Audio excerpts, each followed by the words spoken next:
In the tapestry of life, where every thread holds a story, in black and white, the earth has a haven for the podcast. We celebrate the vibrant hues of change brought forth by the whispers of hope and the roars of action. It's more than just a conversation. It's a journey into the heart of our society, illuminated by the light of those daring to dream and do. Join us, and let your voice be the melody that guides us toward a dawn where every color finds its place in the masterpiece of our shared destiny. Together, let's paint a future brimming with the positives that dwell in our minds and the actions that shape our world.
Management in hospitals.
Your microphone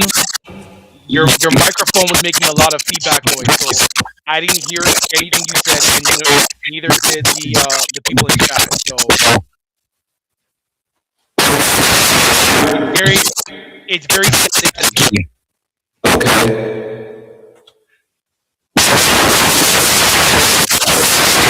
Yeah, it's a lot of like it's a lot of so,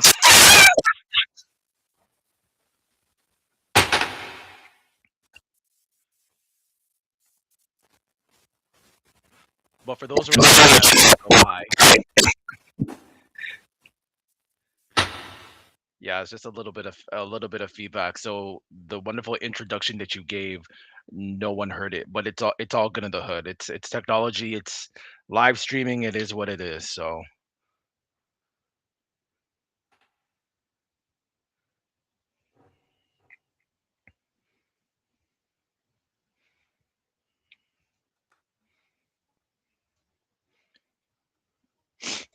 all right. So as he is getting that done, Okay. hi to everyone in the chat. Can you hear me now? I can hear you, but your volume's now low, so you might have to increase your volume. Can you hear me now? I can hear you, but your volume's still low. Can you hear me? Yes, I hear you fine. Okay, all right. Your volume's a little bit low. I don't know if the anyone else can hear you clear, but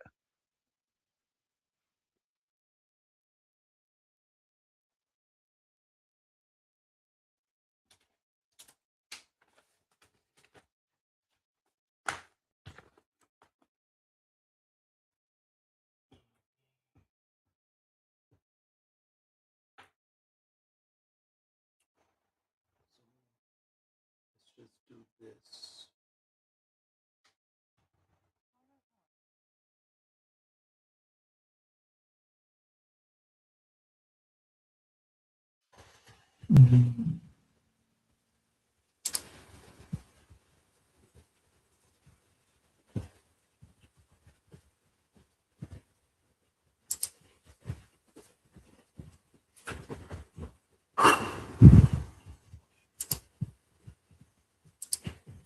Okay, what about now?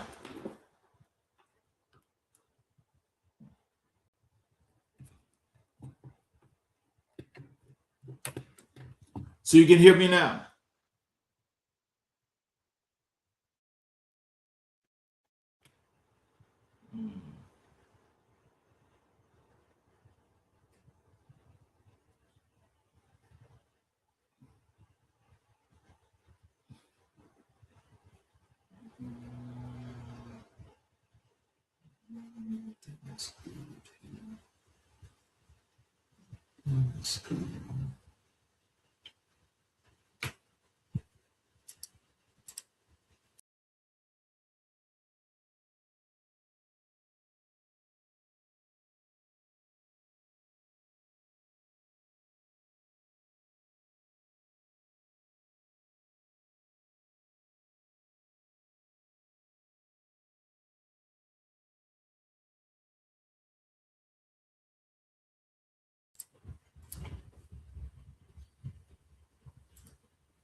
Can you hear me now? I can't hear you.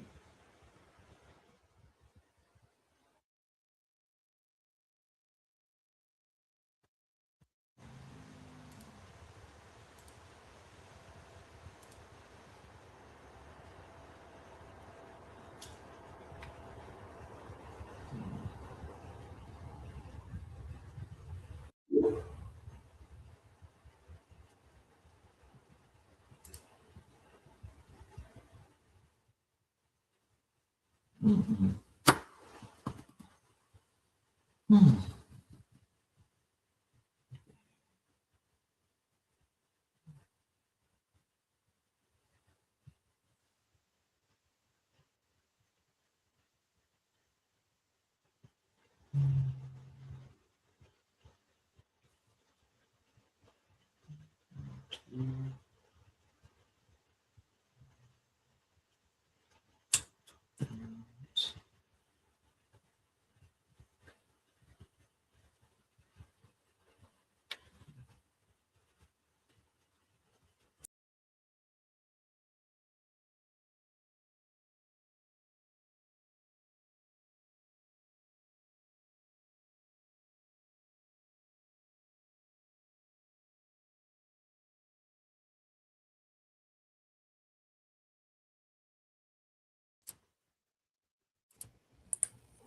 Can you hear me now? Yes, I can hear you now. Okay. All right. Good. Perfect. All right. Okay. It could have been a headset issue. Not too sure. I just restarted. It's all good. Is there anything you'd like to say to the audience before we get into the show? Um. Thanks for those who are joining in. I see a number of people in there. Shout out to my wife that's in the chat room. I see Natalie, I love you. I also see some supporters. I see Lori, who's from the Black Nurses Leading Change. I see Shandeli. I see some other people in there. But yes, thank you. Okay. Let me jump into this section here, what I call your early life and identity and origins, where I'd like to let the audience get the opportunity to know a little bit about you. Um, take us back and tell us, where did you grow up and what was the environment that first shaped who you are as a man? Okay. I am from Toronto, Ontario, Canada. Born, raised there. Parents are from Jamaican background. Grew up in a very Jamaican West Indian household, where I had a lot of traditional Caribbean Christian church values as well too. Growing up, pretty much being like I guess you can say like a late Gen X, early millennial. I guess like a zennial, as we like to call us. Um, it was very instilled that it's all about your education. So it was always books, books, books, books, books. That's always what it was for me. And I did have an interest in going into healthcare medicine. That was something that I was intrigued about. Um, but then after going to university, realizing it was a little bit not the path that I wanted to take, and then I ended up in nursing. And Oh, wow. the rest is history. So, growing up as a Black man, what messages did you receive explicitly or implicitly about who you were supposed to be and what you were capable of? Okay, so as a Black man, A, you need to provide. B, you're always having to take care of everyone else and not necessarily your own feelings. And not to say that's we neglect our feeling, but it's always an issue where it's always a thing where you always had to provide. Like that was the main thing. You provide, you provide, you provide. You're the family man. You are the breadwinner. Also being a Black man as well too, always being aware of your surroundings, knowing that at the end of the day you're Black regardless. So um even though people might say, oh, good job, et cetera, you're still as a Black man. So always have that in the back of your head. Also too, and this is for me personally, and I kind of learned this when I was growing, because as I got older, don't fall into the stereotypes, right? I find as a Black man, and you can agree with this, that we're often told to be successful, you need to be either excelling in sports or entertainment. So whether you're a football player, basketball player, a rapper, singer, whatever the case may be, and that those are all great, but we're more than that, right? So getting an education, getting a post-secondary education, right? Because a lot of us, especially a Black men in all, especially in the community within North America, because this is both based in in the States and up here in Canada, and in a whole, we're kind of told to don't worry about sports. I mean, don't worry about education, just excel in sports. So tell us about your family. Who were the people who laid the foundation for your values, your work ethic, and your sense of identity? My family, sorry, my camera's jumping a bit. I don't know if that's just it seems to be jumping here. So my apologies. I don't know why it's doing that, but I'm just going to continue talking. Um, Basically, as far as my family growing up, um, yeah, very traditional Jamaican family. Very like, even though I was born up here in Toronto, it was very Jamaican in my house. I've had two parents, working class, both worked, middle class.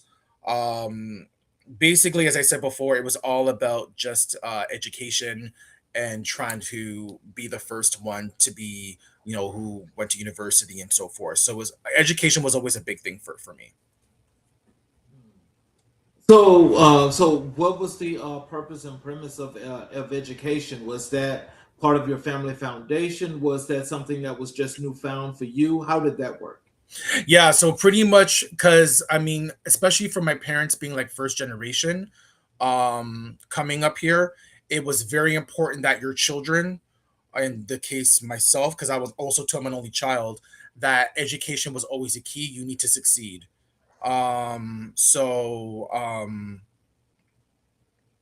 That's where that's where we were always told to do. It was always about education, education, education. So, and that's been always in a part of my me growing up. So was there a specific moment, a person, an experience, a turning point where you knew that nursing was your path? Walk us through that decision. Um, so nursing is always okay. So pretty much kind of going in a back, like kind of going through history wise. So my mom always wanted to be a nurse when she grew up, when she came up to Canada. That was one of her things of being a nurse. So I remember being younger, going seeing like her medical health books. Actually, you know what? I'm just going to show you right now because there's actually a book that I still have of her. Hold on. It is and I'm going to really kind of um I'm going to kind of date people. This book here, You and Your Health. Now, I'm really kind of aging it for folks there. This book was a book that my mom had. It's a 3 volume series book. It talks about the health, the human body, and so forth. As a kid, when I was younger, I used to read through this book. I used to read through like the anatomy system and so forth because my mom wanted to be a nurse, but she didn't get the help that she could. So being seeing that kind of intrigued me originally to get into medicine. um, but then, going through university, I realized it was a bit of a journey for me, and nursing kind of fell in my lap because it was recommended. And at first, I didn't think I wanted to become a nurse. I was very narrow-minded when it came to nursing. I thought nursing, yeah, like bedpanning, yeah. So with bedpanning, so then after that, but I was told, hey, no, do it. Go ahead and do it. And then I applied, got in. And then after doing nursing, especially in fields like emergency and ICU, I realized this is my career and I liked it. So So when you told people you wanted to be a nurse, what was the reaction? Did you face doubt, skepticism, or pushback, and how did that sit with you? um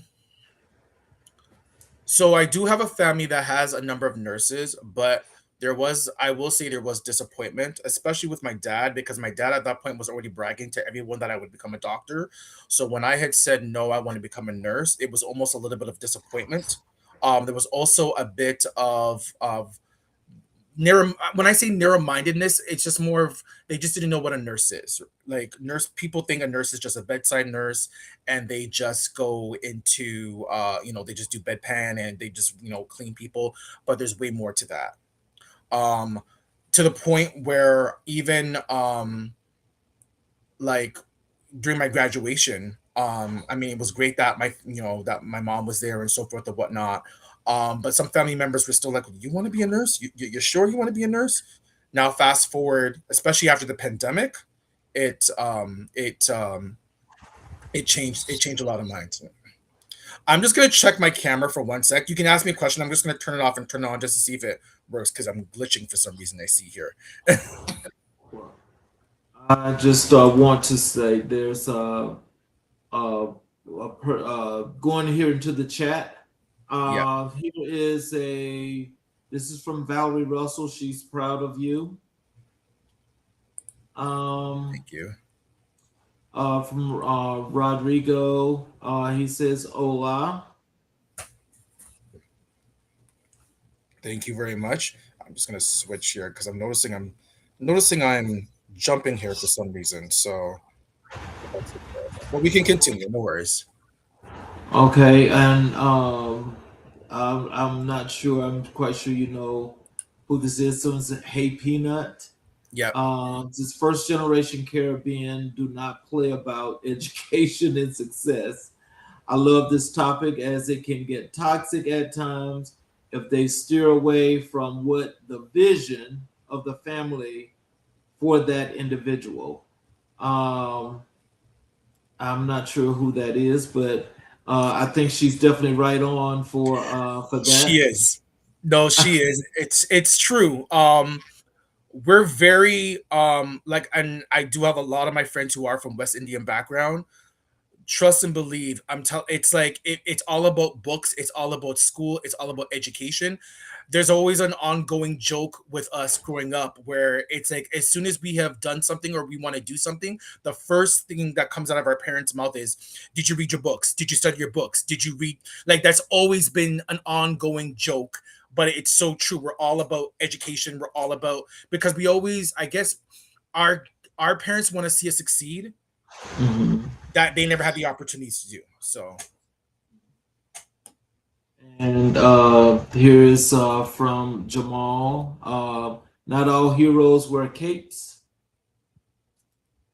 it's And true. here we go with I'm sorry, I don't know. I don't want to say the name wrong, but it looks like I don't know. Lori. It's Lori. Lori. Yeah. Okay. Since Dwight is one of the most inspirational black men I have ever met. He is a mentor and a leader. And so let's as I get back Thank you. into this, can you tell me what did black excellence look like in your household or community growing up, and who modeled it for you? Black. Okay, so I'm gonna do a difference between black excellence growing up and black excellence now. Black excellence growing up Mhm. was grinding, um, being the only black person in a lot of spaces that were either white or just people of not of similar background with you, and having to go through a lot of obstacles. And even when you did prove your point, you still faced obstacles if you were in a top leader position because you were always questioned. Fast forward in 2026, black excellence to me is something that you don't want to mess with. We have come so far, we've excelled so far, and it puts a smile on my face. Perfect example. Last year, I had won an award for Health Hero Awards for Black Health Professional Network up here in Toronto. And when I tell you, it felt like the Oscars. It was like a sea of professional black folks.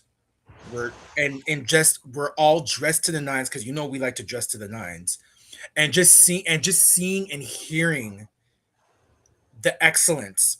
I'm speaking to doctors, I'm speaking to researchers, I'm speaking to surgeons, I'm speaking to other nurse practitioners, I'm speaking to pharmacists. It's like there's such a huge, it's such a huge gap. Like these were spaces that we weren't able to be in and to succeed in.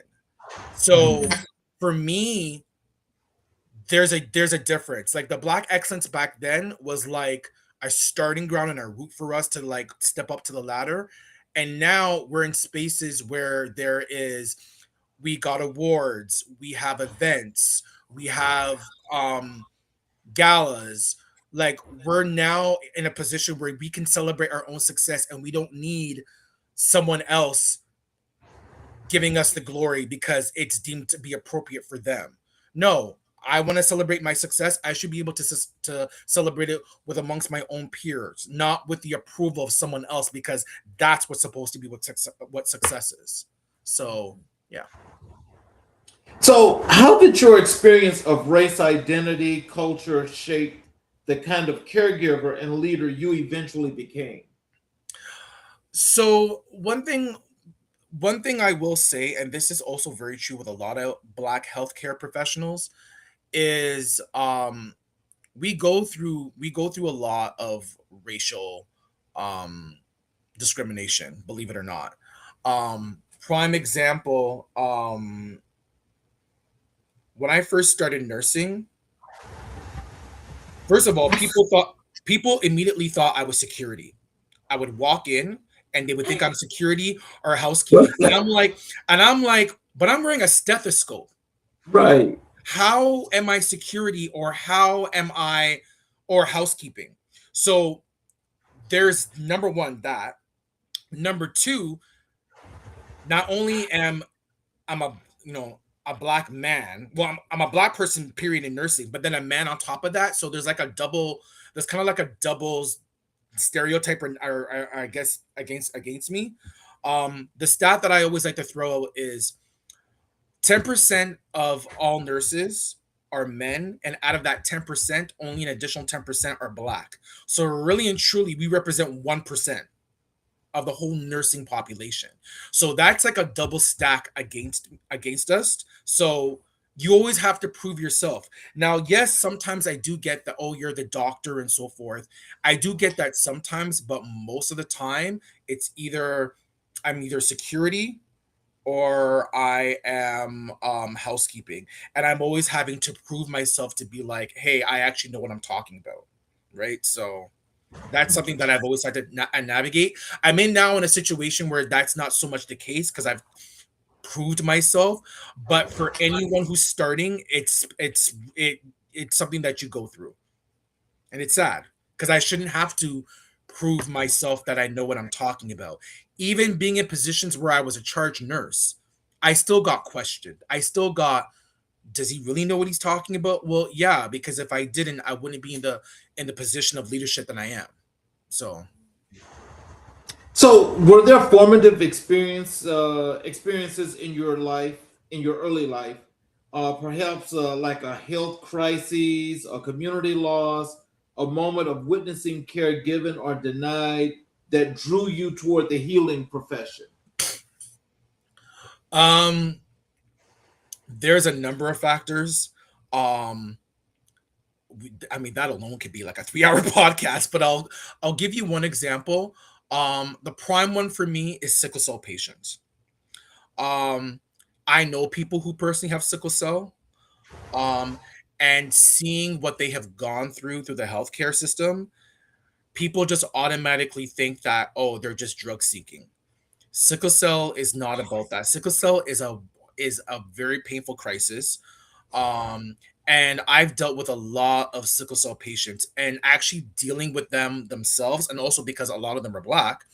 There's that we interconnect, right? So it's like I know what their coping skills are. I know what they've gone through. So myself, I'm going to do more and make sure their experience is better, because a lot of people, they just assume that, oh, they're just here seeking pain meds. That's not the case. They're in a severe painful crisis. And because they're either denied their pain meds, or just, oh, well, they just, they don't need that. They're not in pain. They're on their iPad or they're on their phone. Well, no, that's because they've had to learn coping mechanisms of how to deal with the pain when they know that their pain medication is not doing time, or it's not strong enough, or so forth. So seeing my friends going through that and actually seeing that in a hospital has kind of helped. That's one of the examples that kind of flipped the switch and said, hey, you know what, compassion really makes a difference. Another thing too, what I want to add is, and this is true especially for nursing, is, you know you can know the whole entire human system. You can know the pathophysiological pathways of this condition to that condition. But most patients, to be honest with you, what the first of all, they remember the nurse mainly, not the doctor. And number two, it's the simplest things. So even if it's you giving a blanket, telling them thank you, telling them, checking on them, are you okay? The little simple things make a huge difference. And as a black person, in my position, I've known that I've been able to transcend that to others, especially those who are in the same background like me. Like we kind of have that connect. So it's like sometimes I don't even have to know what they want. I automatically, here you go. And that makes a huge difference because when you have someone who understands what you're going through, it makes the care a lot easier. Wow. This comment here in the chat from Natalie, I like this comment. She says, "We're in the beginning to take the reins of our own success." That goes along with what you said earlier. When you think about that and you see that comment, how does that resonate with you? Well, first of all, thank you. That's my wife. Thank you. But not only from hearing it from her, but just hearing it in general, it's true. Like I said before, we are now entering into spaces where we are controlling our own destiny. Um, my own personal mantra is I always say to myself, it's like a little saying to myself is, um, we need to be in an atmosphere that is free, that is open, that is striving for truth, and not having somebody else dictate to you how to do your thing, how to create your own success, because no one can do anybody else better than you can. And I've always keep that as my mantra because we know our destiny, we know what we want, we can control it. Don't let have someone else tell us we can or cannot do it because somebody else's policy says so or somebody else's belief says that. So by all means, yes, we are definitely taking the reins of our own success. That's why we have, that's why we have BT awards because we celebrate our own success. That's why we have the NACCP awards. That's why we have our own awards to recognize our own success. Because if they're not going to do it ourselves. Yeah. And this comment here, I want to tell her, is that a young lady? Hey, Peanut. Yes, it is. I appreciate you for loving it here, and I hope that you come back and watch more shows. Thank you for that comment. Can you tell us how do you think growing up in the context of the Black diaspora, with all of its richness, its trauma, its community, and its complexity, gave you a particular kind of preparation for the work you now do?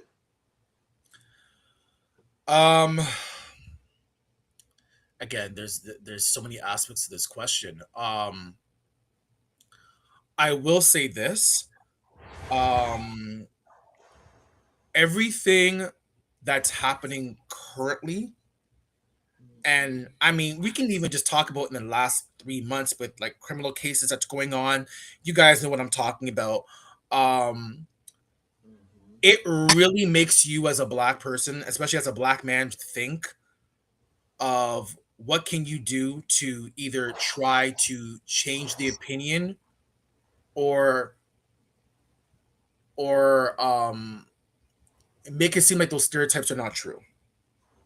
That's a double-edged sword. I know it's definitely a double-edged sword because it's like a constant circle. So I will say in my profession, yes, I do keep it professional, but I also am very aware of my surroundings and also what I do when I do it. Because as I said before, you know, yes, you can do good at your job, but at the end of the day, someone could just look at you and just think of race. This is the world that we're living in these days, right? Um, so yeah, like I'm very mindful. I'm very mindful of what I do, how I take care of my patients. Obviously you can't be discriminatory because people are coming to you because they're sick, but also you do get some of those questions and comments and people even questioning your care or even want a care from you. Does this person know what he's doing? I don't know. He looks like he's security. Is he a thug? Does he really know what he's talking? Like these are stuff that always I would get. So constantly I'm always like, well, I'm gonna prove to you that I'm not that. And then they get baffled. Um, I had one shift where it was a crazy shift, and I say this just to show skills wise. This was when I was working in Emerge. I remember in the beginning of my shift, I had to put in an IV in an 11-day-old, an 11-day-old baby. And then at the end of my 12-hour shift, I was doing CPR on a 99-year-old. Oh, wow. That is a huge That's a range. broad range. That is a very broad range. And it takes a special somebody to do that. So if you want to look at me and act like I don't know, you think maybe, oh, I don't think I know what I'm doing, that alone should tell you. It takes skills. It takes skills. And for those who are nurses like me, not even necessarily Black, but just of color, period, you know. You do. Let's transition over to your nursing journey. The emergency and ICU. You spent over 15 years in emergency and intensive care unit nursing. For people who have never set foot inside an ICU, describe what that world actually looks like, feels like, and sounds like on a typical shift. Okay. So first of all, I love that question, number one, because I've never had anyone ask me that question. But I'll definitely give you a journey. So, okay, so I'm walking into shift. I'm going to do a full journey with you. So I'm walking into my shift. It's close to 7:15. I walking into our unit. It's not loud. The conversations are quite quiet. You will hear dinging of machines. You will hear dinging of IV pumps. And it's usually the nurses are giving report. The conversations you hear are nurses giving report to each other about the patient. It's what I like to call organized chaos, right? Because something can happen, like a patient can all of a sudden their heart stops beating and we need to do CPR, but it's in a controlled environment. It's not like the pit, for example, where it's just chaos through the door because it's in the ER. And for the record, whatever happened in that show is what I actually went through as an ER nurse. Also, too, in the ICU, there's a sense of calmness, right? Because we're all there. Our job is to stabilize the patients who are very critically sick. And we tend to recognize when things start to deteriorate fast. So there's a sense of calmness, there's a sense of control. Teamwork is a huge thing with us in the ICU. So if a patient isn't doing well, we all swarm in to help. If we get a new patient that comes in, we all swarm in to settle that patient in. It's very structured. It's very structured, but it's also very complex. Because you can have one patient who might have a cardiac, like a heart issue, and then you have another patient who you're doing dialysis on, plus they're on a ventilator, plus they need a whole bunch of stuff. So you can have one patient that might only have 2 IV drips going, or you can have a patient that has 12 IV drips, plus they're on a ventilator, plus they're on dialysis, and you as a nurse is responsible for all of that. Can you tell us what drew you specifically to critical care nursing, the emergency department, and the ICU rather than other areas of the profession? So I'll tell you this. So when I was in nursing school, I remember I was on a cardiology unit, and I remember the clinical teacher said, "Hey, let's go to the ICU." So I said, "All right, cool." So we went into the ICU, and I remember specifically walking into the ICU, and there were a bunch of patients in closed glass rooms on ventilators and hooked up to a whole bunch of IV drips. And there were guys that were sitting around, and I thought they were doctors. Come to find out, these were nurses. I was like, "Oh, all right, okay, this is cool. I can see myself doing this." So that amazed me, number one, because I'm like, okay, great. This is where all the guys in nursing work.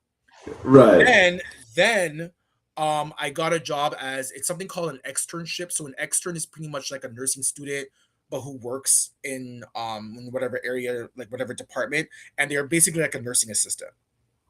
I did that in the ER, and when I tell you I loved it. It was like I was doing so much. I was doing CPR. I was helping putting in catheters in. I was helping doing.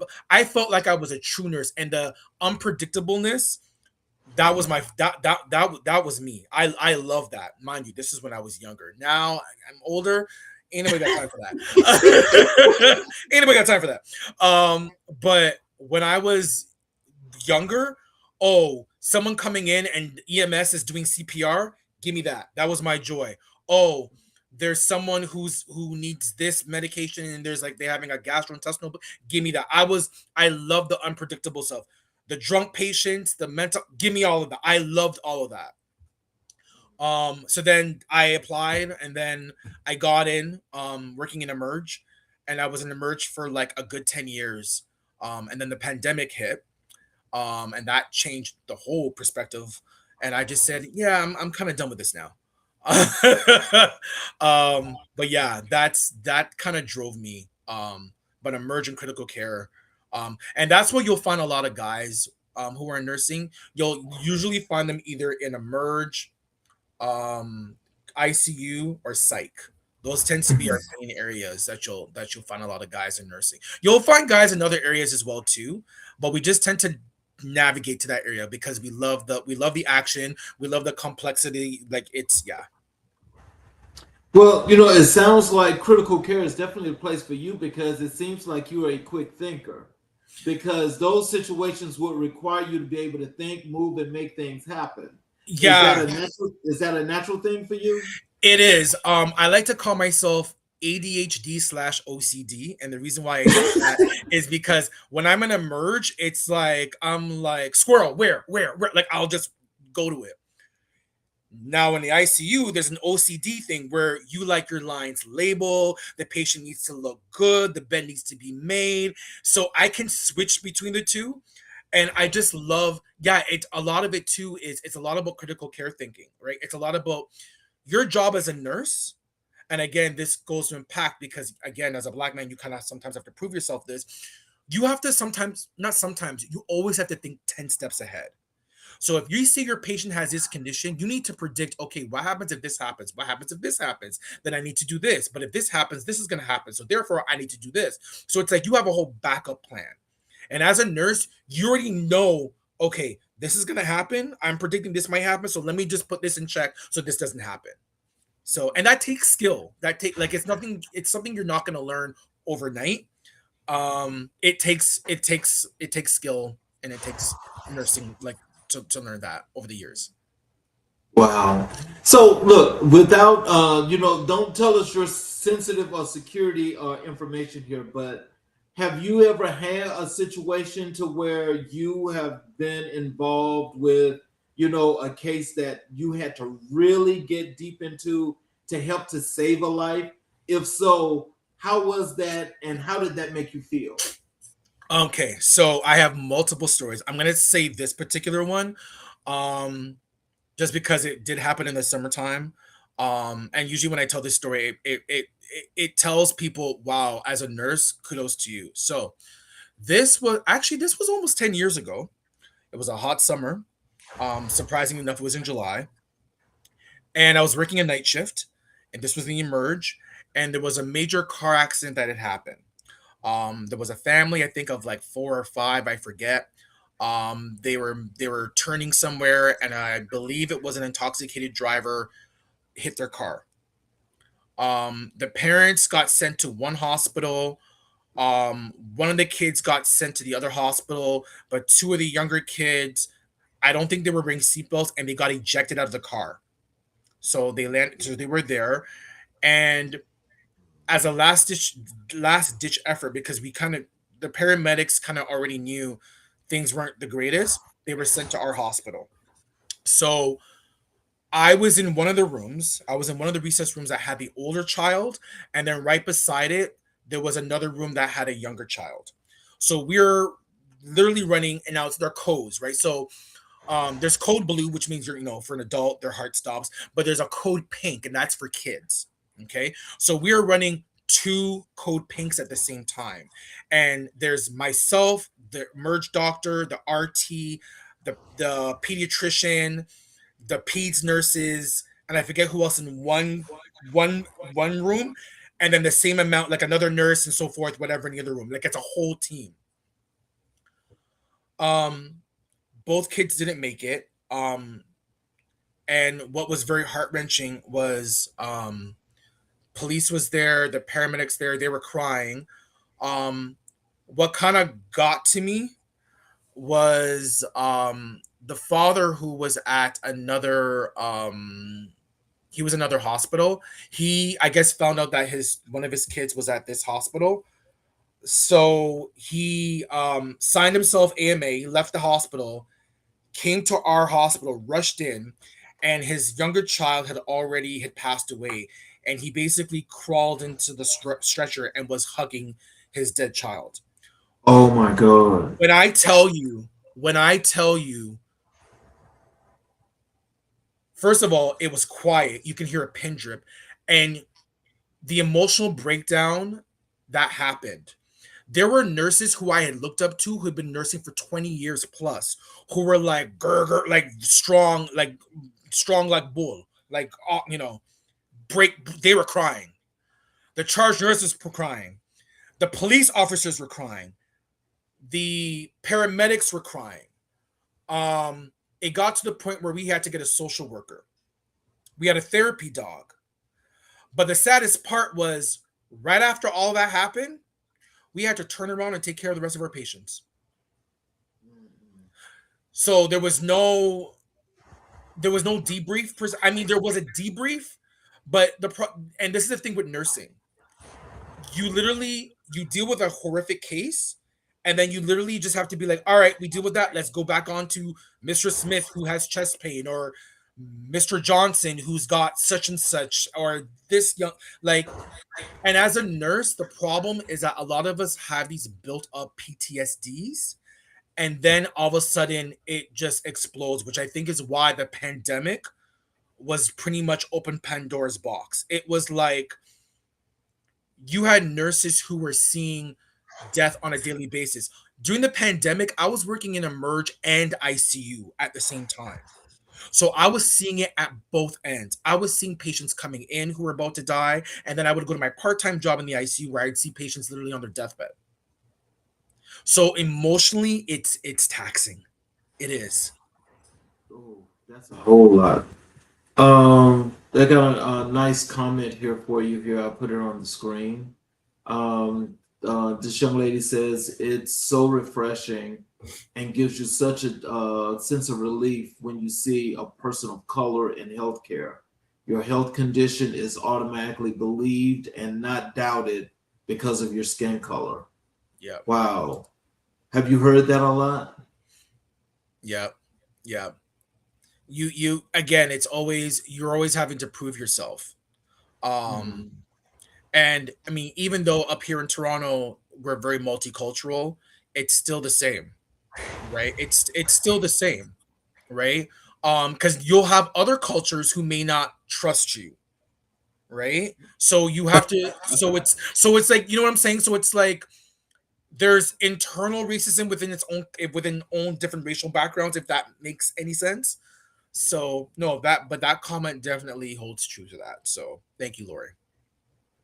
And that I put this one on the screen as well. I definitely respect first responders. As my mother was one, it's difficult on that individual and family, especially after a bad day. Yeah, and I definitely agree with that. Thank you, Peanut, for that comment. It is definitely true. Um, and that's just one scenario. I have so many other scenarios where the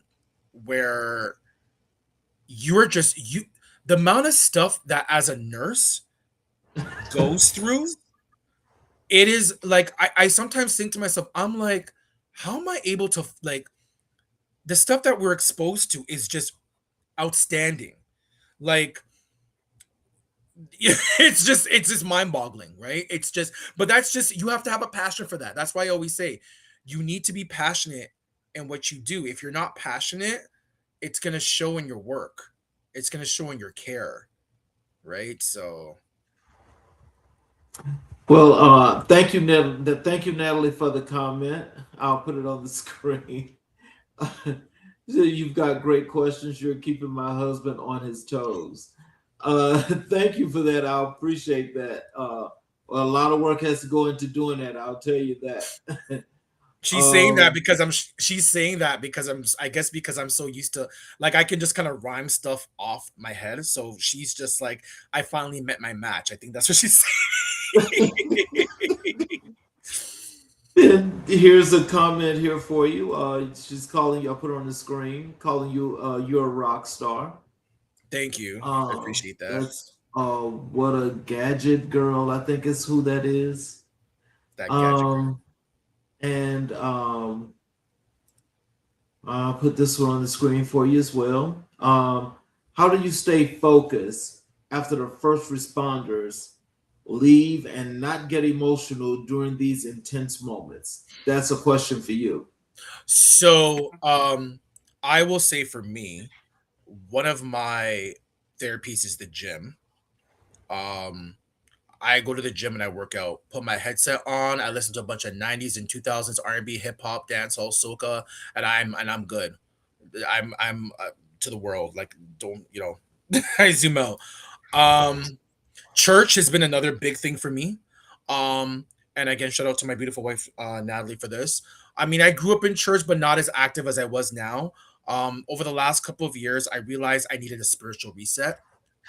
So me now going to church on a regular basis has also helped me. It's helped me emotionally and mentally, and it's helped me kind of leveled me out. So there's that. Also, just being out with your friends and family. Um, with our career, I will say one of the things that is advantage, like that has an advantage, is that whatever we do in the 12 hours, whatever we don't finish, a next nurse will pick up. However, if your 12 hours was crappy or was very intense and draining both mentally and physically and emotionally, it can play a toll on you, right? So that's why we have days off in between and so forth.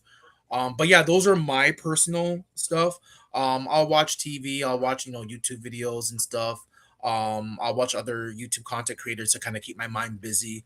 But yeah, that kind of keeps me focused, and also being in a lot of like groups as well too. What I find is that if I keep myself positive and busy doing other stuff, such as being in interest groups, mentoring is a big thing for me. I love being a mentor. I love being an educator, because then you're taking the positive and you're trying to show that for someone who wants to do your career, who's interested in doing nursing. And I've never really considered myself a mentor at first until I had people coming to asking me, "Hey, I want to do nursing too. How do you get into this?" Or you're one of the very few black men I've seen in nursing. You got to tell me, how do you do this and so forth. So it switches the pendulum, and now all of a sudden, instead of being doubtful and negative, I'm like, I'm actually inspiring somebody. So yeah, let me tell them how the journey is and let me mentor. Let me tell you, I want to ask you this question because what was so interesting when we had our chat when we booked you for the show, it was very interesting to see the road and the path that you took, because one, there was a lot that went through that pathway. And just by looking and listening to you now live on the show, because I'm more than sure that everybody is taking a lot of listening to what you've been through and what you're doing now. Tell us, do you think or do you know of a difference between the work you do there in Canada compared to any U.S. city or state that you have been in, or has that taken place? So generally, I would say I'm gonna say yes and no, and I'm gonna explain to you why yes and no. Yes, in the sense that generally we do, it's the same issues, it's the same um pathway, so forth and whatnot. But I will say, because I do follow a lot of American nursing, content creators and nurses. I've got a lot of fellow nurses in the States who I've linked with Instagram and so forth. Your experience down there is different in the sense that, um, for one, the racism down there is just blatant up in your face. Mhm. Like it's blatant. The amount of stories where I've been told or I've read on threads and so forth of how nurses, particularly nurses of color, have dealt with discrimination, have dealt with patient like violence and just all these type of situations is a bit different from up here. It does occur up here, but the racism and the discrimination is not as in your face as it is in the States. So when I hear these stories in the States, I understand why nurses have to be a certain way, act a certain way, have to be on their P's and Q's. But at the same time, I can relate to that because I've had similar situations, but not to the extent of how they've had it in the States. Um, Mhm. and then also too, as far as now, the one thing I will say, which I kind of wished we had this up here, is we do have nurse practitioners up here in Canada, but it's not as plenty as in the States. I've said Mhm. this to a lot of my colleagues and even my family and my friends. If I was in the States, I would have been a nurse practitioner or a nurse anesthetist a long time ago, just for the simple fact of the way how the healthcare in the United States is set up. It's Mhm. way more plentiful. It's way more convenient up here because we have a universal healthcare. It's a little bit different. So yes, we have nurse practitioners, but they're not as plentiful as they are in the States. And I find in Mhm. the States there's way more opportunities than there are up here as far as a nurse practitioner and so forth. So, why is what the work you do so important to you and the community? What do you look to get from that? To educate, to advocate, to mentor, um, to show again there are folks like us who are in the nursing field, who are in the healthcare field.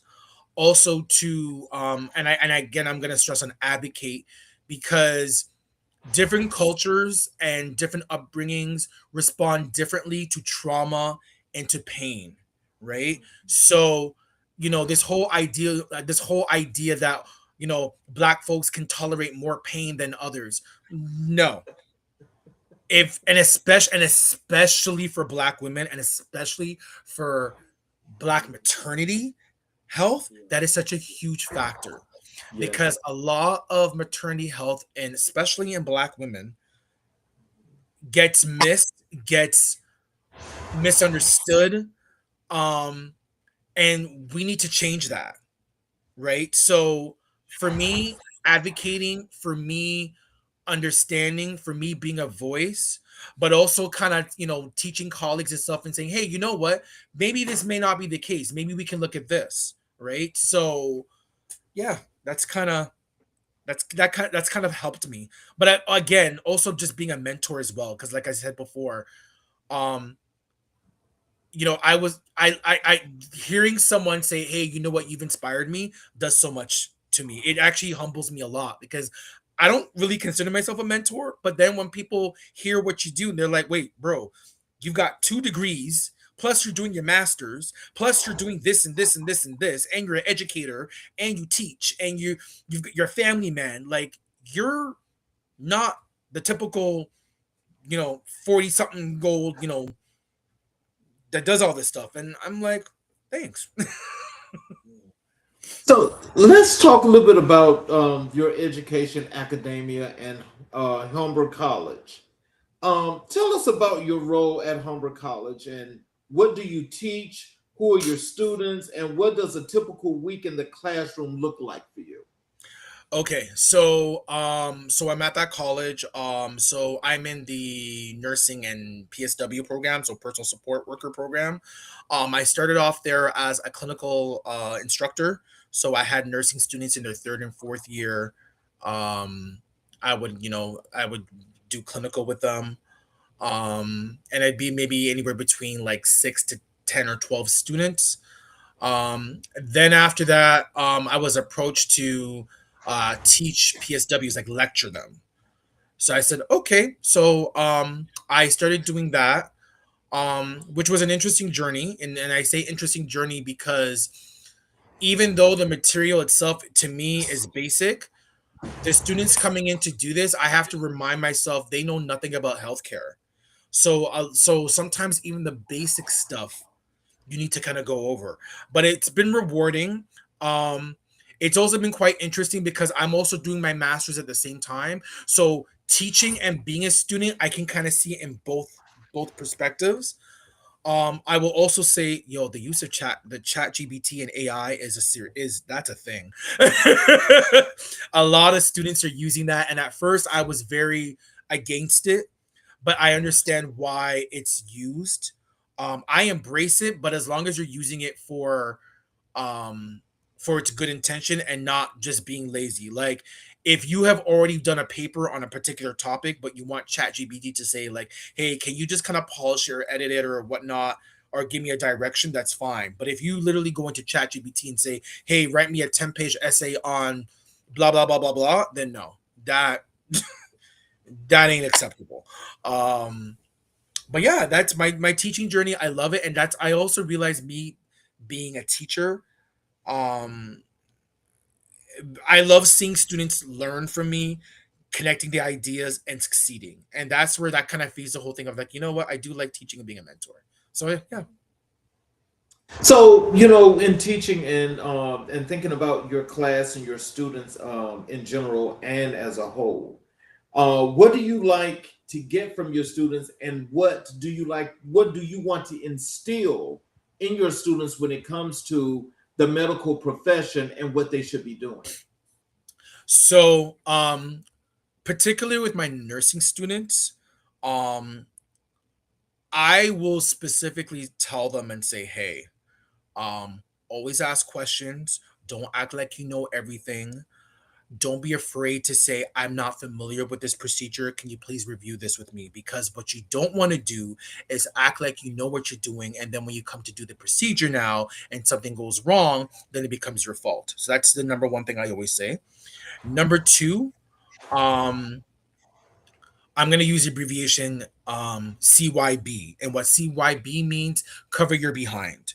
And what I mean by that, I mean they need to chart on everything. So if you done something, you chart it, you document it. Because if something happens and it goes back to court, or there's a situation where they need to prove yes or no, you've documented that you've done it. Um, another thing that I like to say, and this is specifically for nursing students, um, what because a lot of younger nursing students, or those going into the career, they're being, and I'm trying to be nice about this. Well, I am being nice about this, but it's just an advice. A lot of There's a lot of nursing influencers. They're on TikTok, they're on IG, they're on all these social media platforms, and what they're telling these young nurses is they're telling them, "Hey, don't do bedside, don't do general medicine floor nursing. Go straight into a specialty. You can do it, etc., etc., etc. You can go straight into ICU and so forth." While I do agree with that, I also tell a lot of my nursing students, I said, hey, what I would recommend is you working 6 months to 1 year of just working as a general nurse, like on a general floor. And the reason why I say that is for two things. Number one, when you go into these specialty areas, the expectation is that you should have already had some type of general knowledge of nursing, right? And number two, what I always like to say is, how can you take care of an unstable patient if you don't even know how to take care of a stable patient? So what I always tell my nursing students is I said, hey, you want to go into ICU, CCU, whatever critical care unit emerge, that is great, but develop your general nursing skills, because when something goes wrong in those critical areas, it's expected that you should already know what to do. And unfortunately, what I'm seeing is that a lot of these students now are being pushed, or by these influencers, especially travel nursing, they're being put in these circumstances and situations where they don't have enough knowledge. They get themselves into trouble, and there's no one to protect them. So I don't want them to I want them to be protected and I want them to know their stuff. There is no immediate rush. Like, you don't need to rush to get into ICU and emerge. They're not going anywhere. Those units, those specialties are going to be there for a lifetime. There's no reason for you to rush into it. Just know your basic, and it will make a huge difference. And I've told that to my nursing students, and some have come back to me and still contact me, email me, and they say, you know what, Dwight, thank you so much. I did like a year's worth in working like on a general medicine floor. I'm in emerge and ICU, and I feel so much comfortable, and I feel so much I have comfort and knowing what I'm doing. Thank you. So yeah, that's kind of my little advice I like to give. So how does the knowledge you carry from over a decade of critical care nursing translate into what you bring to students in an academic setting? And how do you make those clinical experiences pedagogue meaningful? So what I always do is I take real life situations and I apply it to them. So what I always tell my nursing students is, okay, this is what you're learning theoretically in the classroom, but this is what's going to happen in reality. Okay? So prime example, PSWs, okay? Um Personal support workers. Sometimes depending on their education, they're told that they can administer insulin to a patient. Now, what I always tell these PSW students is I say, okay, this is what you're theoretically being taught, and it's not necessary for my program. I'm just saying in general. But I say, listen, I'm going to give you the reality. As a critical care nurse, I need another nurse to sign off my dose. Right. So if I need another nurse to sign off my dose, and they're a nurse, and you're a PSW and you don't have the nursing license, should you be doing this task? You don't feel comfortable? Don't do it. Right? Um, Even certain situations where, like, if you come into a patient's room, right? Make sure you gather all your belongings so you're not going in and out. Just certain things that, like, because I always tell them your your case scenario or your simulation lab is going to be completely different from what's going to happen in reality, because not everything goes perfectly well, and this is just in reality, right? So I always give them like advice. One advice I always and I say this to a lot of my male nurses, my male nursing students, is I say, listen, if you are alone with a female patient and you need to do, like, say, an EKG or a Foley catheter, don't be in the room by yourself. You get Exactly. another female colleague, whoever, and you be in that room with you. Because I know someone who was in a situation. I don't know them personally. It's someone who knows them. They were a nurse, and they did an EKG on a patient, and the patient falsely accused them for sexual assault. And Oh, that never happened. The nurse ended up losing their license, and they had to go through over a decade of court to prove that they didn't do it. And basically, the patient was just like, yeah, I just made it up. Well, you just ruined this poor man's career. So, with that said, that's why I always say, yeah, always have someone with you in the room. And likewise with women, if you're in a situation, or you know what, with anybody, if you got to do a procedure and you don't feel comfortable doing it by yourself or being alone in the room, get someone there with you. That I always think that that's a good thing anyway, because when they just talking about just for people's sake, what's going to be how everything, what they call it, just want to be politically correct for PC, yeah, for PC purposes anyway, because nowadays everybody has the opportunity now to sue people for anything now. yep. And so that is the crazy part of society today. And I kind of hate that, especially in your profession, that is one of those that's easily scapegoated. Oh yeah. Oh yeah. I can listen. There Okay, let me tell you another scenario. Okay.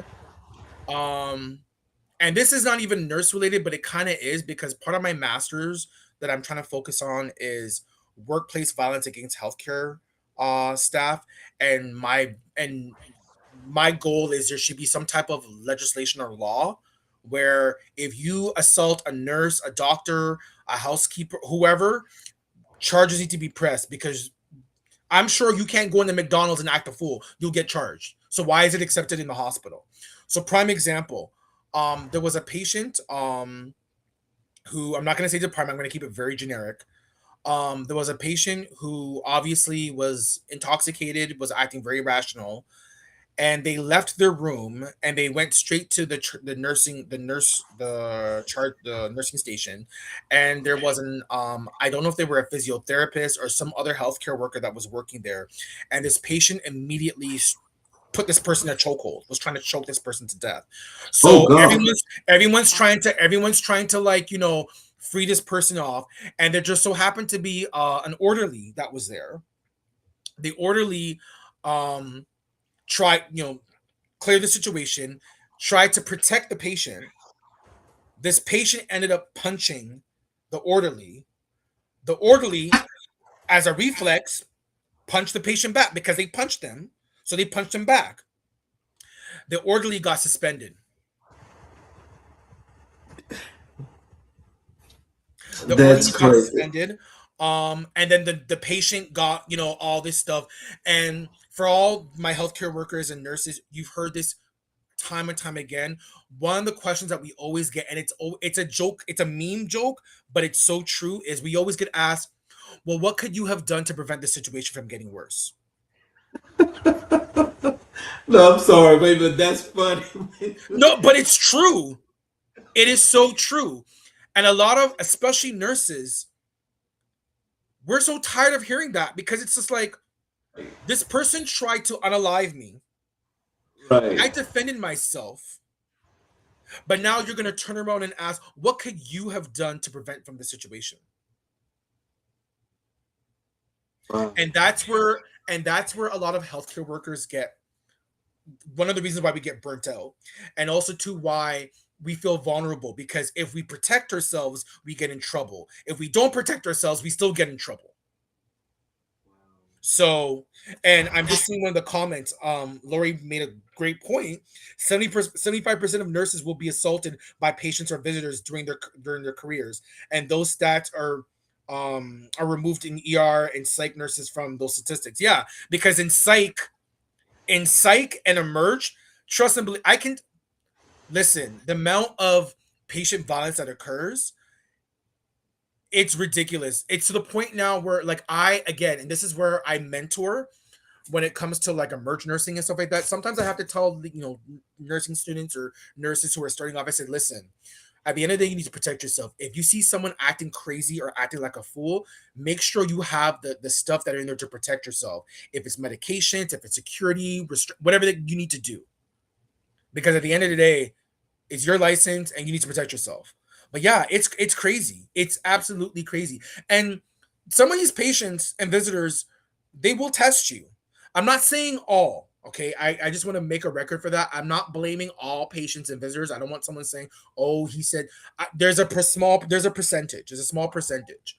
And yes, part of it could be due to the healthcare workers who could be acting a certain way. I would never deny that. But I'm just talking those particular situations. It's yeah. So let's fast forward here and come up to the work that you do as community leadership and what you've established with BNLC. Okay. Tell us about Black Nurses Leading Change and what that organization is, what it does, and why it exists.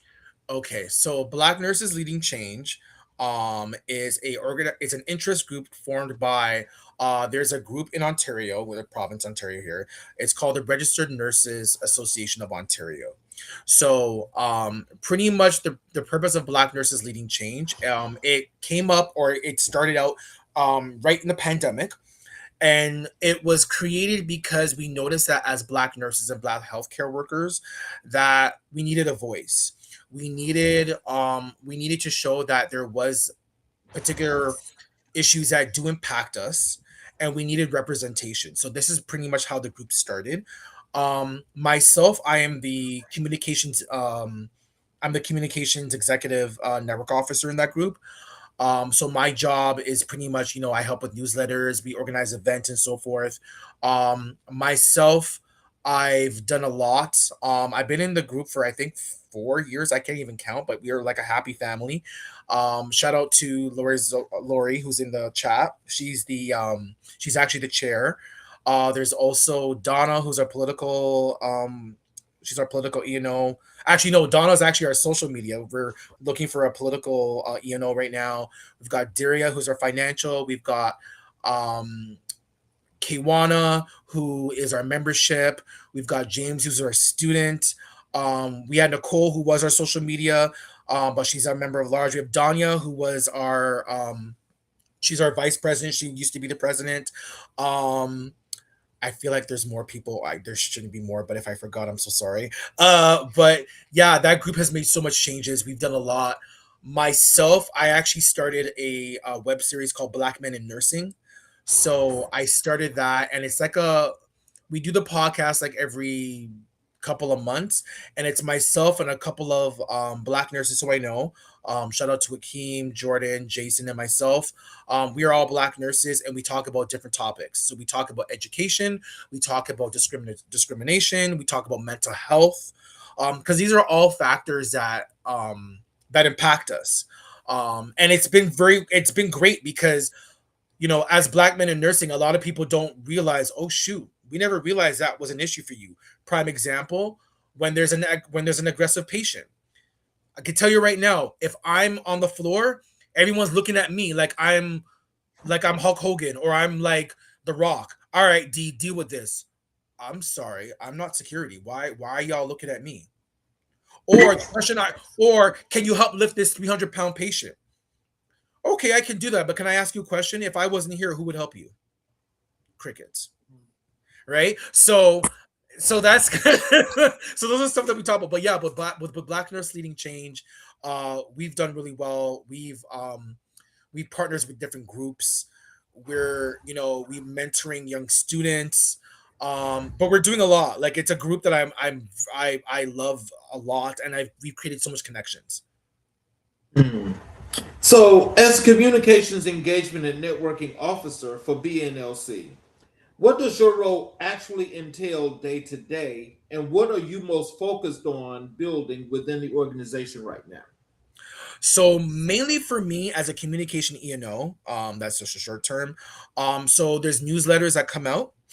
I'm also responsible. I mean, there is a social media, but myself, the social media network officer and the membership network officer, as well as the chair, we collaborate on, okay, if this project is coming out, how are we advertising it? Who are we getting in touch with? So myself, I'm involved with, as I said, newsletters, getting in touch with possible speakers, also getting in touch with other Black organization groups that are within nursing and just saying, hey, we're collaborating on this, can you help us with this?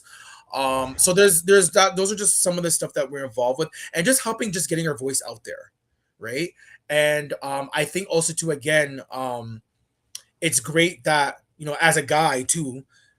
Again, I guess I'm showing representation, because there's like, oh, there's Black men who are nursing. Great, now I can kind of relate and I can ask questions and so forth. So yeah, as my job as a communication, it's pretty much getting the word out there. And I also do help other background stuff too. Like I help set up meetings and so forth, and kind of just helping supporting everyone, like the president and vice and so forth.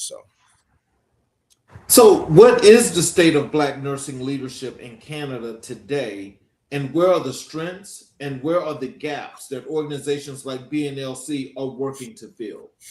So first of all, excellent question. I love that question. Where I'm gonna kind of work backwards. Where we are now, we are definitely a voice. We are a group that a lot of people organize. A lot of people of different organizations are recognizing us. We are also collaborating with other groups as well. There's the Ontario Black Nursing Network. There's the Canadian Black Nursing Association. There's a PanCan Nursing Association. These were different Black nursing associations throughout Canada, where we were doing our thing, but it was very separated, and we didn't know that we existed until we kind of all started to network. One of the key things, or one of the key aspects, I think that helped the networking was, we do have a Canadian Nursing Association, and our vice president, and I'm going to shout her out. Her name was, well, she was a vice president.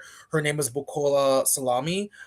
She was like the first Black vice president nurse to be there, and because other other organizations knew her, it kind of all of a sudden kind of blended us together. And we're like, okay, this is happening. Oh, this is happening. So now all of a sudden now we're supporting each other and we're making a voice. Years ago, especially during the pandemic, we were far in between. In fact, if you as a Black nurse or a nurse of color raised an issue or wanted to say something, it was, you're creating too much ruckus. Yeah, we'll get to you later on. I think you're being a little bit oversensitive. You really want to talk about this? So as Black nurses, we were tired of hearing that. So that's why all these groups started forming. And now what's wonderful about these groups is now we're mentoring. So prime example, last week I was just at a university where myself and a couple of other Black nurses, we were mentors for these black nursing students, and also high school students, particularly Black high school students who were interested in nursing. So hearing it from us, and we had a very diverse group. I think there was five of us. Two of us were guys, three were women, and we're all from different aspects. Some were in the beginning of the career, some were working in peds, some were in the academia area. Myself, I'm ER ICU. So we represented a whole, like a whole genre, like a whole spectrum. And that to me was very blessing, because it was like we are really are connected. And because of that, now we're doing more stuff together. So now it's, we're making changes. We're in spaces now. So it's really good. So let's talk about the Black Men in Nursing webinar series. Mhm. What is it? How did it come to exist? And what need was it in design to meet? So Black Men in Nursing, I came up with the idea.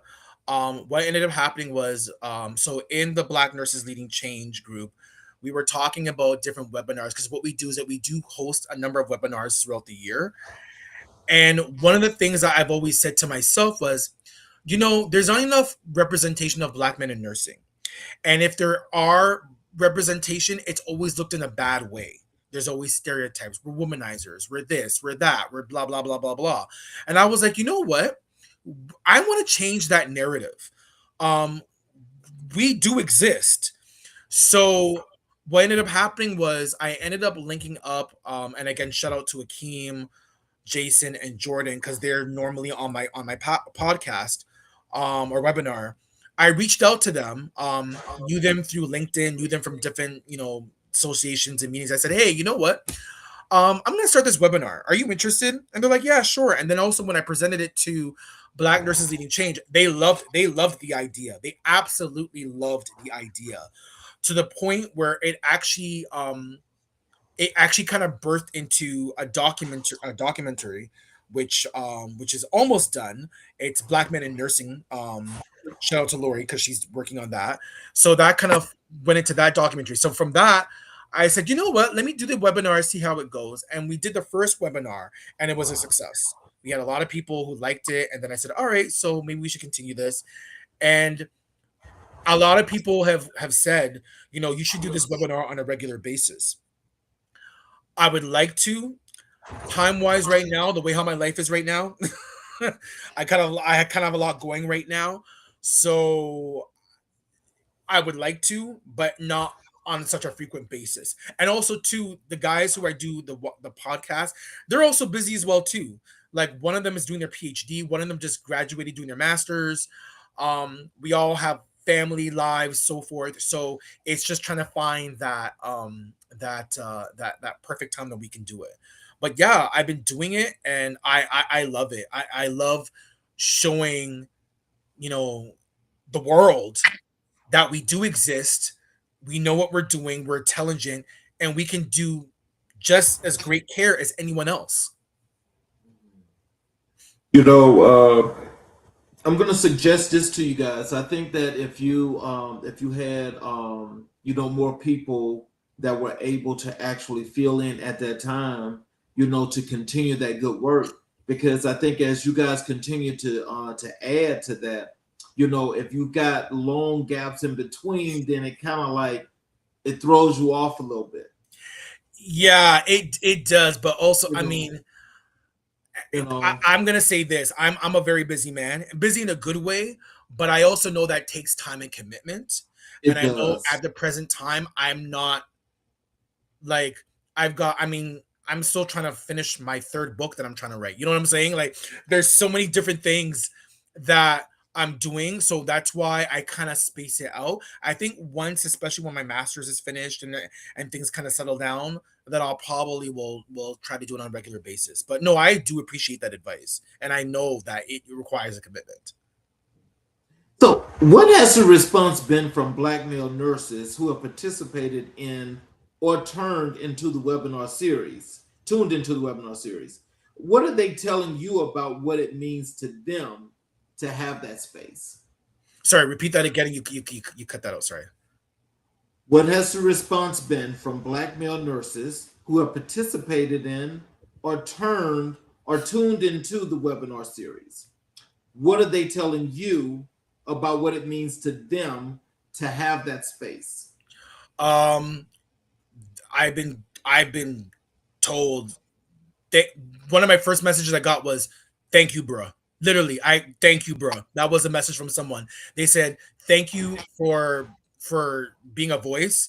Thank you for showing that we can do this." I had a couple of nursing students um who literally said, "You're an inspiration," because literally we don't see this when we're in nursing, and the fact that there's four of you guys and you guys are in all different aspects and you're thriving in your career, thank you, because now I can prove to myself that I can do just as well as you guys and even excel to any higher grounds that I want to. So I've been met with a lot of positive affirmations, which was humbling.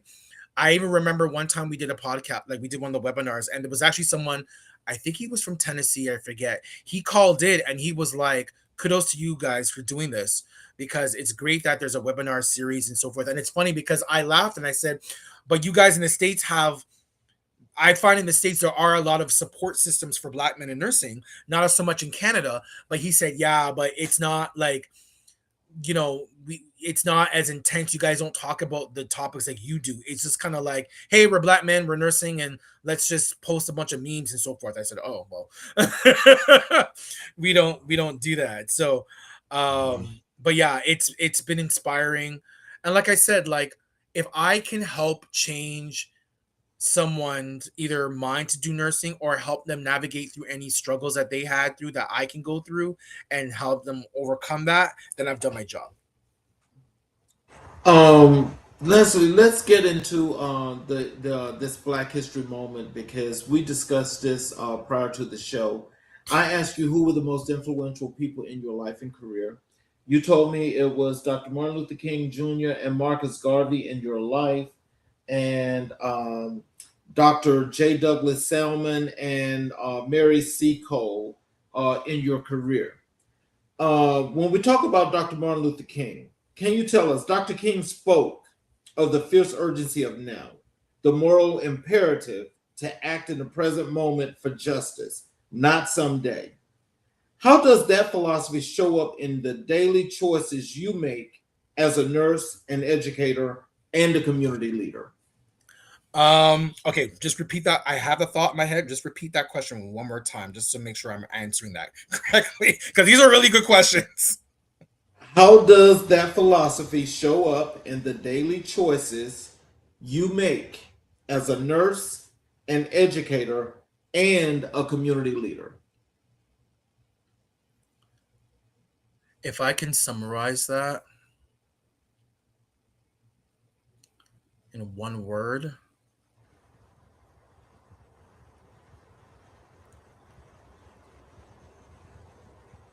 it's gonna be more than one word, but I'm just gonna say it anyway. Making changes, just showing that it can be done, showing that you know what you've gone through, your your struggles that you've gone through can be someone else's life lessons. So they can look at what you've gone through and be like, okay, this is what this individual's gone through. I'm going to take that knowledge and and apply that to what I want to do. Um, being just knowing who you are and just understanding that you're always going to have doubters. You're always going to have people who will tell you no. Um, and just overcoming that. So just being a change, just being a huge change, and just going for what you want to go for. So when you think about the now, because when you actually went and helped these guys, or you created the BNLC, I mean that in itself seemed like it was like for the urgency of the now. And so when you just think about that, what was the whole purpose of that compared to this question? Because it seems like you have the ability to actually build community, to bring people together, to do these wonderful things. What was that about? How does that work? Oh boy. That well, first of all, I'm not gonna take credit for Black Nurses Leading Change. I joined after it was formed, but Okay. I will definitely say I hel- I was helped, with the growth. I'm not gonna take all the credit for that. Um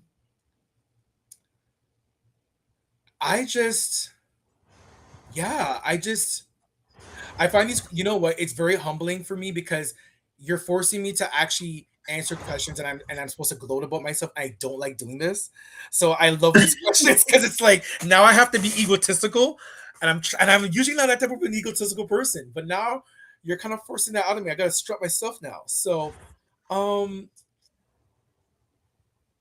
yeah, I would. Uh, how can I say this without being conceited? But Well, see, it's not conceited. It's not yeah, about being egotistical. It's about verbalizing the things that you've contributed to and how you've helped to build. And so, in that, that's what the community needs to see from individuals like yourself, because yeah. that's the inspiration, that's the motivation. So, it shouldn't be hard to talk about your feats and your accomplishments. No, it's just, you know what? I think part part of I think for me, one of my struggles, and I'm going to talk about my accomplishments.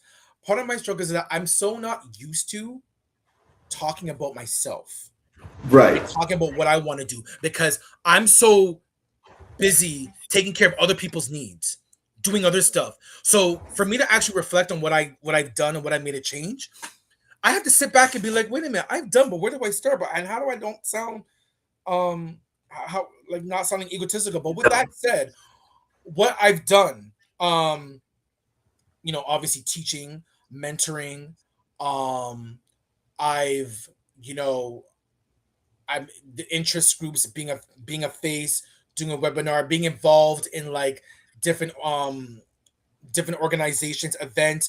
Perfect example too, even on Christmas, last year on Christmas, BNLC and another organization that I'm with, on Christmas morning, we helped out with Christmas breakfast. Just being a role model and just helping people. I love doing that. That's just always been my thing. I like to when you're happy, I'm happy. Um Writing a book. I don't know if I mentioned this. I have one book that I've written, and there's another book that's supposed to come out, and I'm working another one. But me, I like to do a lot of stuff. It's just they're like getting an education. I have like my 2 degrees. I'm working on my master's. Um, might do PhD. Don't know yet. Been told in the ether that I should do it. Don't know. Um, just be and then being in just in like leadership positions, being a charge nurse in the emerge, especially during the pandemic. That was crazy. Being a clinical lead, educating, so forth. So I think all of those qualities that I have done, um, and again, being with Black Nurses Leading Change, being with other associations as well too, Mm-hmm. Those definitely help as far as me helping the community, as far as what we can do and making a change. And Well, I'm always thinking there's more to do. mm-hmm. But when I realize, yeah, I'm always thinking there's more to do. I don't know why. I feel like that my work's not done yet. My job is not done yet. I still think that I need to do more. And I'm not saying it in a way of burning myself out, but I need to start planting seeds to be like, oh, a black man in nursing can do this. Okay. Like for example, and I'm gonna put this in the ether, and if this happens, may God be the glory. At one point I thought, you know what? I don't think there's ever been a black man in nursing who has been like the president of one of the major nursing associations. Hey, maybe I can do that and see what happens. Make a change. Like I think that's what it is for me. Like I'm always like, what can I do to leave a mark and to inspire others? And that's yeah, that's it for me.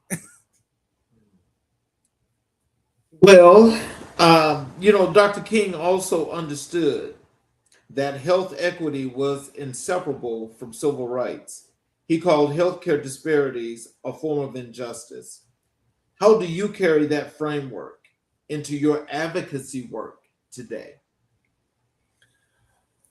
So, how does just repeat that one more time? Healthcare, how does Dr. King also understood that health equity was inseparable from civil rights. He called healthcare disparities a form of injustice. How do you carry that framework into your advocacy work today? so basically for me, and I mentioned this before earlier on, um, you do need to understand, and this is not even just for black individuals, this is for any culture, period.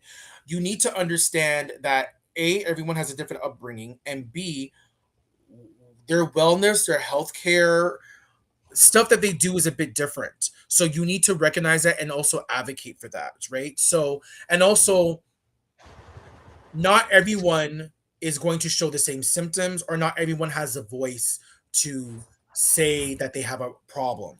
Prime example again, I'm going to use sickle cell because sickle cell seems to be the main example because it's true. Sickle cell people or individuals who have sickle cell, they go into crisis. They're in a lot of pain. Again, there's that discriminatory factor of, well, A, they don't need pain medications, they're overreacting, and oh, they're strong enough, they can deal with it. Well, no. So this is where individuals like myself need to come in, educate, advocate, and say, hey, this person has a particular illness. Your perception of what you think they're going through is not correct. This is what they're going through, and I can tell you that because I can relate to what they're going through. So therefore, I think and I would advocate that we should do A, B, C, D, E, F, G, whatever treatment. Um, and this goes for anyone else too. Like, I mean, any other culture or whatever the case may be. But definitely with health equity and your background, it does play a huge factor because, and again, I've seen this where people get denied of healthcare, people get denied of treatment based simply on the color of their skin, and that shouldn't be the case. So, yeah, definitely, I want to make sure that we advocate that, and I do that in my practice. Well, there's well, we're gonna go ahead and we're gonna actually get to the point now. We're gonna close, and I need you to give our audience some words of wisdom and encouragement, how to connect with you via social media, your website, your books, how to get your books, all of those good things. Okay. So you can follow me on my social media aspect. So on IG, I'm Medsoul Brother. So MEDSOUL Brother. So it's Medsoul Brother on IG and also X, aka Twitter. I also on TikTok, where I am Nurse Soul Brother, so Nurse NURSE Soul Brother, and I actually have my own YouTube channel. I haven't been active on it for a bit, but I'm starting to now post content, and that's also Nurse Soul Brother. Um, my books, um, I have one book that's published right now. It's called Double Deception. The author, my author's name is Ford D. Barrett. So Ford, so Ford and D initial and Barrett Barrett. That's my one book. I'm working on two others. Actually, one's supposed to be published. Don't know when it's done. I have to get that published, and then I'm working on another two. One of them is an autobiography that I'm doing as myself, nursing my whole career, and another one's another suspense novel because I like to write suspense fictions. And then for those who are in LinkedIn, just type my name. You see my name there, Dwight Barrett. Definitely add me on. That's where I do a lot of my networking. And by all means, for sure. I mean, I like to give advice. I like to mentor. I like to make a change, and I just want to just make a difference.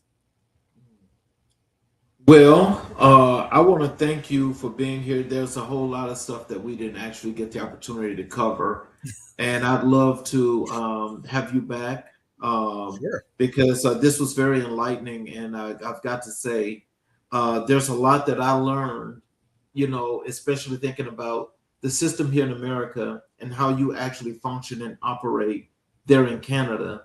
You're right. There are a lot of similarities, but there are some differences. But I'm sure they can't be that far off, other than what the systems are about universally, or if it's just about one particular system.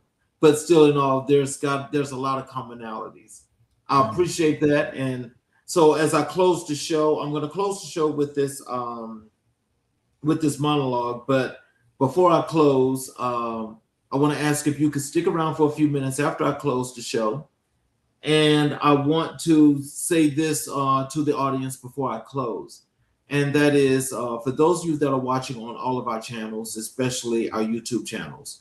If you have not yet subscribed and enabled all notifications, I ask if you would please support us by subscribing to the YouTube channels, enabling all notifications, where every time we have a live show, you will be able to get the show live, as well as you're able to go back and watch all of our previous recorded content with all of our great guests. That's got plenty of inspiration and motivation for you to use for yourself or for your community. So in closing, tonight we have been in the presence of someone who reminds us what it looks like to live with purpose.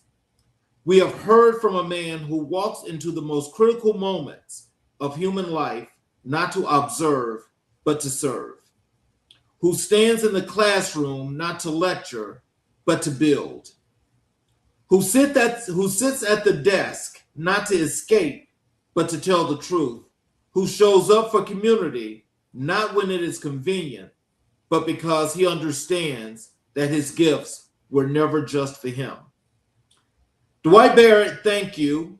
Thank you for your time tonight.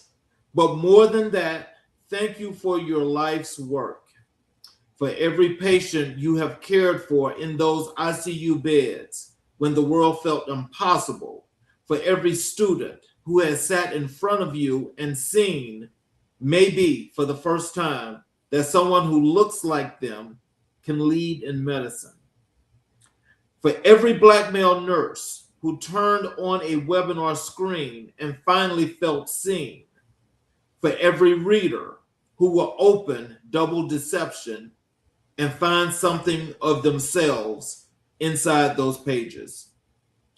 For our audience tonight, at home, online, wherever you're watching this, let us be clear about something. Supporting Black health is not a political act. It is a human one. Read Black authors, support Black-led organizations like Black Nurses Leading Change, advocate for equity in the hospitals and schools and policy rooms, and determine who lives and who dies in this country. You can learn more about Dwight Barrett and his work, including Double Deception and the Black Men in Nursing webinar series, through Black Nurses Leading Change. Find BNLC online and follow Dwight across all social platforms. Here on American Black and White, we do not believe in pretty lies or uncomfortable silence. We believe in truth, the full, complicated, luminous, sometimes painful truth of what it means to be Black in America and across that diaspora. And we believe that truth spoken with courage and received with open hearts is the beginning of every transformation that has ever mattered. For American Black and White, I'm Charles Zachary King. Keep the conversation going, stay in the work, and remember, the story is not over. We're still writing it. And join us tomorrow night as we will have the state of Black America. Thank you all. Have a good night, and we will see you tomorrow evening.